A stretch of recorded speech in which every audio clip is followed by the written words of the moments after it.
Saudara-saudari terkasih, audiensi umum pada hari Rabu, tanggal 20 Agustus 2025, diadakan pukul 10 di Aula Paulus VI.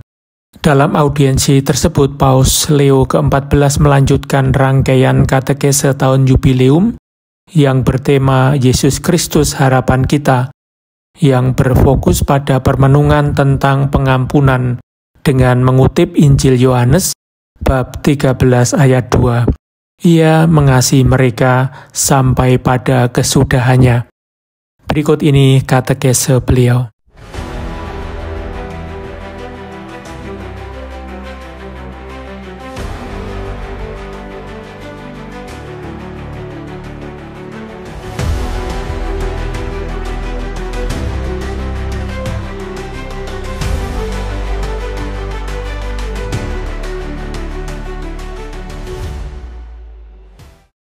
Saudara-saudari terkasih, hari ini kita merenungkan salah satu tindakan dalam Injil yang paling mengguncang sekaligus paling bercahaya, yakni ketika Yesus dalam perjamuan terakhir memberikan roti yang telah dicelupkan kepada Dia yang akan segera mengkhianatinya.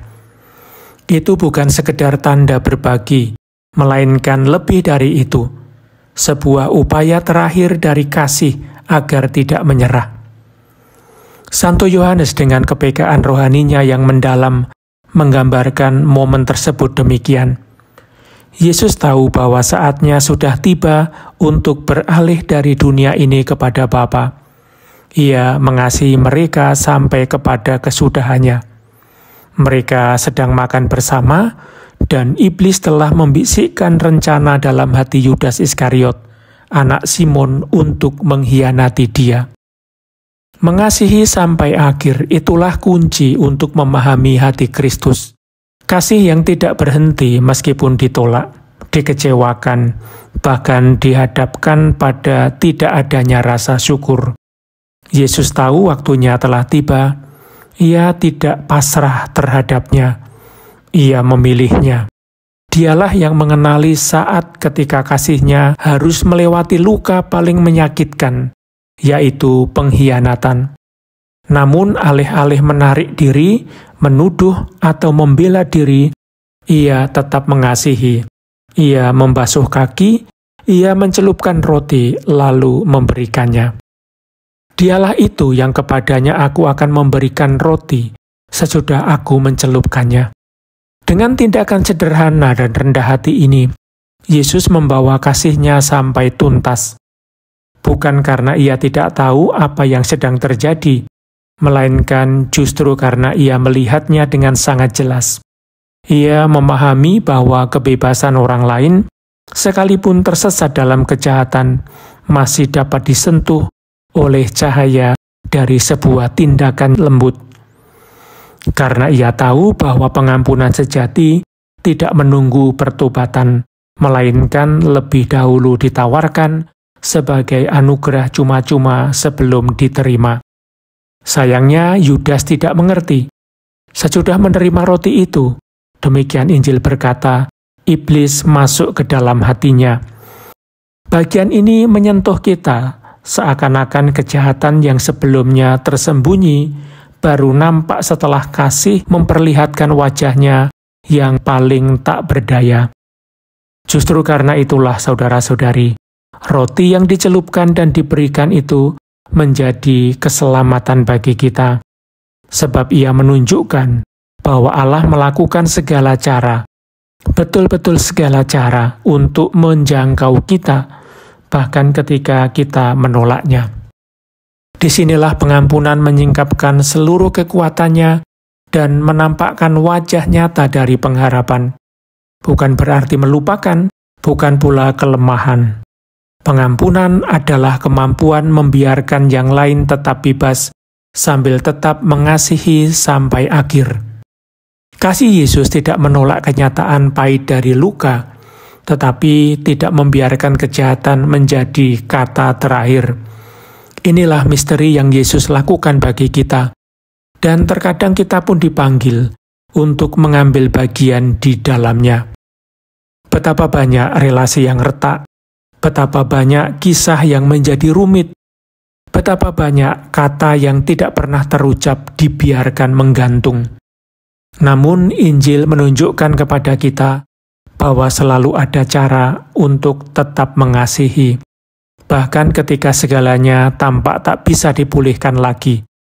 Memaafkan bukan berarti menyangkal adanya kejahatan, tetapi mencegahnya melahirkan kejahatan baru.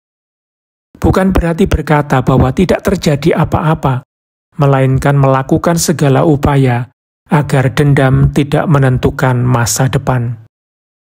Ketika Yudas keluar dari ruangan itu, waktu itu hari sudah malam. Namun segera setelah itu Yesus berkata, "Sekarang Anak Manusia dipermuliakan. Malam memang masih ada, tetapi cahaya sudah mulai bersinar. Cahaya itu bersinar karena Kristus tetap setia sampai akhir, dan dengan demikian kasih-Nya lebih kuat daripada kebencian." Saudara-saudari terkasih, kita pun mengalami malam-malam yang berat dan menyakitkan, malam jiwa, malam kekecewaan, malam ketika seseorang melukai atau mengkhianati kita. Pada saat-saat itu, godaan kita adalah menutup diri, melindungi diri, membalas luka. Tetapi Tuhan menunjukkan bahwa selalu ada harapan, selalu ada jalan lain. Ia mengajarkan kita bahwa kita bisa tetap menawarkan sepotong roti, bahkan kepada orang yang mengkhianati kita. Kita bisa menjawab dengan diam penuh percaya. Kita bisa melangkah terus dengan martabat, tanpa pernah berhenti mengasihi. Hari ini, marilah kita mohon rahmat untuk mampu mengampuni, bahkan ketika kita tidak dimengerti, ketika kita merasa ditinggalkan. Karena justru pada saat-saat itulah kasih dapat mencapai puncaknya. Seperti yang Yesus ajarkan, mengasihi berarti membiarkan orang lain bebas, bahkan bebas untuk mengkhianati, tanpa pernah berhenti percaya bahwa kebebasan itu, sekalipun terluka dan tersesat, tetap bisa diselamatkan dari tipu daya kegelapan dan dibawa kembali kepada terang kebaikan. Ketika cahaya pengampunan berhasil merembes melalui retakan hati yang paling dalam, kita mengerti bahwa pengampunan tidak pernah sia-sia.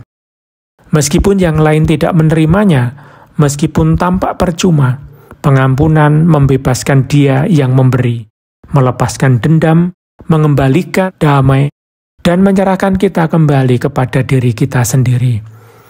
Yesus melalui tindakan sederhana dengan memberikan roti, menunjukkan bahwa setiap pengkhianatan dapat menjadi kesempatan keselamatan bila dipilih sebagai ruang bagi kasih yang lebih besar. Ia tidak tunduk pada kejahatan, melainkan mengalahkannya dengan kebaikan, mencegahnya memadamkan apa yang paling sejati dalam diri kita, kemampuan mengasihi.